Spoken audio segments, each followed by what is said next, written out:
Ассаламу алейкум, урматтуу мекендештер. Бүгүнкү Жалал Абадта болуп өткөн каргашалуу окуя боюнча ошол баланын достору чогулуптур. Ошол боюнча интернетте ар түрдүү ой пикир бирилип, туура эмес маалыматтар чыгып атат экен. Ол бала качып кетип, кайра кармалып келди деп. Ошол жөнүндө булар досубуз качкан жок дейт. Ол өзү барып алкоголь бар жок системаларына өтүп отчет берип атыптыр. Ошол жөнүндө айта кетсеңер. Ассаламу алейкум, кыргыз элим. Биз биринчи учурда эле каза болгон үй бүлөнүн астында кечирим сурайбыз. Кокустук болуп калыптыр. Кайрат кылыңыздар, сабыр кылыңыздар. Айта кетер нерсе сиздерден суранычым бар. Ошо досубуз жөнүндө жалган маалыматтар тарап атат экен. Досубузду байдын балдары, депутаттын балдары же болбосо бир туруктуу бир үй бүлөнүн баласы бун чыгарып кетет деген жалган маалыматтар тарап жатат экен. Эч кандай биз досубузду актайлы деген ниетте чогулган жокпуз.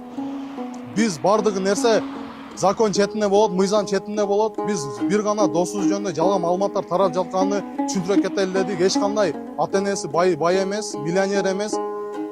Москвада тирикчилик кылат, атасы, апасы полный ошол жакта. Урматтуу мекендештер, бул бала боюнча элдин оозунда ар түрдүү ой пикир билинип атат. Ичип алган мас экен деген сыяктуучу. Ошол боюнча мына досторунан сурай кетейин. Досуңар ичеби же ичпейби ушул жака келип кандай болчу негизи? Ичпейт болчу. Спортсмен болчу, ичип чекпейт. Досуң боюнча маалымат бере кетсең, ичеби чегеби же кандай жүрөт эле мындай? Жүрүш кандай бала болчу негизи? Туура айт. Досубуз түз жүрөт эле, ичпейт эле, чекпейт эле, спортсмен бала болчу.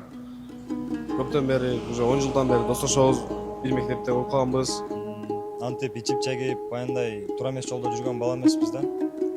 Анан ошол өтүп кеткен аканын да үй бүлөсүнө сабыр тилейбиз. Эми кырсык айттырбай келет экен.